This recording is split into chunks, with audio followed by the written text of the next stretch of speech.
हमारे साथ नेहा सिंह राठौर हैं और ये एक दिन पहले हजरतगंज थाने में पहुंची हुई थी। क्या क्यों गई थी, क्या हो गया था? नहीं ऐसा कुछ ऐसा मेरे मौसी का घर नहीं है जो मैं वहाँ पे चली गई थी। मुझे पुलिस ने नोटिस दे करके बुलाया हुआ था।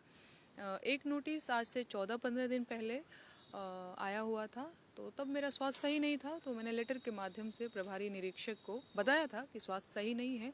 बाकी वीडियो कॉन्फ्रेंसिंग के माध्यम से या मैंने उस लेटर में अपना नंबर भी लिखा हुआ था कि इस नंबर पे कॉल करके आप मुझसे बातचीत कर सकते हैं, मैं जांच में सहयोग के लिए हमेशा तैयार हूँ।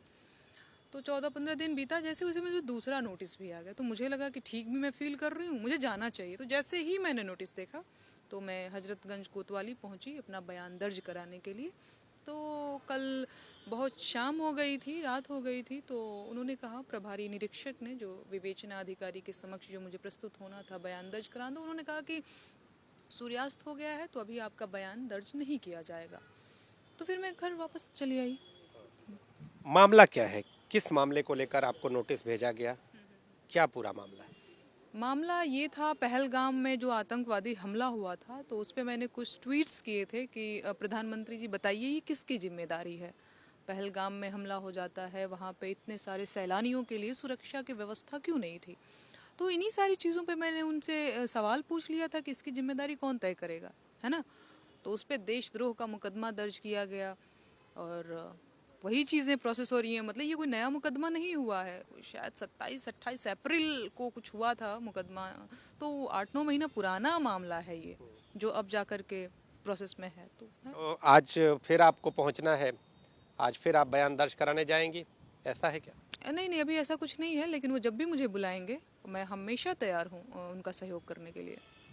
पुलिस और प्रशासन का सहयोग आप करती भी हैं, कहती हैं कि हम हमेशा हर चीज़ के लिए तैयार रहते हैं, इसके साथ ही कटाक्ष भी करती हैं, उसके लिए भी तैयार रहती हैं जो सामने से बोला जाता है। नहीं, जो मेरा अधिकार है मैं उसके लिए तैयार तो रहूंगी। अभिव्यक्ति की आज़ादी जो है ये मेरा मौलिक अधिकार है।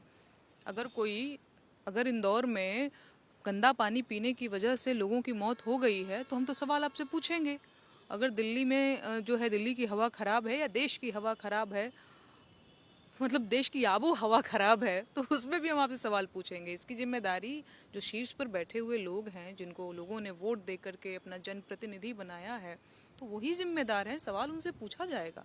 बाकी रही बात जांच में सहयोग की, तो मैं कोई अपराधी थोड़े हूँ। आप समझ रहे हैं, AK-47 और वो सारी चीज़ें थोड़ी बरामद हो गई हैं, ट्वीट ही तो किया है। तो जो भी जांच आपको करना हो आप करिए, मैं तैयार हूँ, मैं भागी थोड़े हूँ। डरती नहीं है किसी से नेहा सिंह राठौर, एक्सपोस्ट करती हैं? डरे हुए लोगों से क्या डरना है वो खुद डरे हुए हैं, उनसे मैं क्या डरूंगी। कौन डरा है?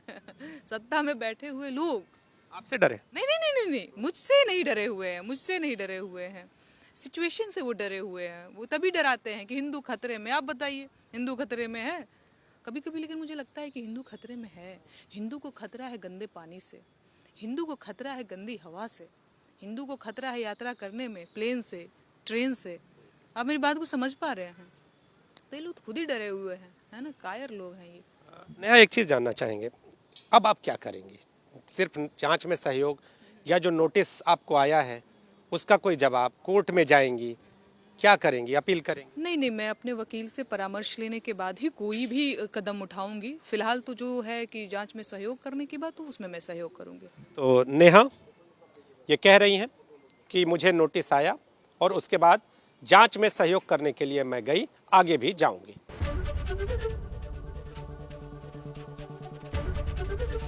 ABP गंगा, खबर आपकी, जुबान आपकी।